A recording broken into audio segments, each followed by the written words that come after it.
I want to bring in Sara Azari. She is a criminal trial attorney and a NewsNation legal analyst, and she's also a lady. And so that's why I want to ask you specifically, is James going to get a pass because he's the dad and not the mom? Is that, do you think, what a jury might think in all of this? Like, where was the mom? Well, the dad, you know, he's a dad, but he's not the mom. Yeah, let me see if I can change your mind, Ashleigh. I actually don't think that's it. I think it's about the evidence. You know, I think it's 2024. Every American jury knows that a lot of moms are the breadwinners and a lot of dads are the babysitters.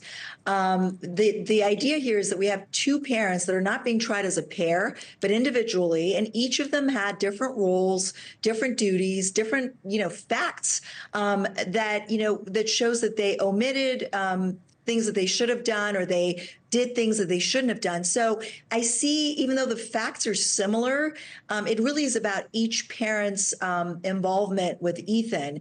And so with mom, you had a very, unsympathetic woman who took the stand, who doubled down, who had no remorse, who had an affair, who was out swinging, not paying attention to her son, even though there were, horrible text messages with him that should have made it foreseeable that he's going to do something dangerous to others. Yeah, she was a crappy mom. Listen, there is no question she was a horrible mom. But this guy bought the gun, did not secure the gun properly, got troubling messages from Ethan and blew them off, gave him some pills, saw Ethan's scribblings on the day that he actually committed the killings, and then called 911.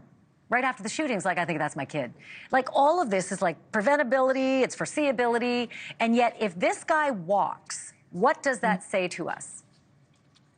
Well, I think if he walks, it says to us that the evidence was just not as compelling as the mom, because that journal that you just referenced, Ashleigh, there is no evidence that he was aware of the contents of that journal.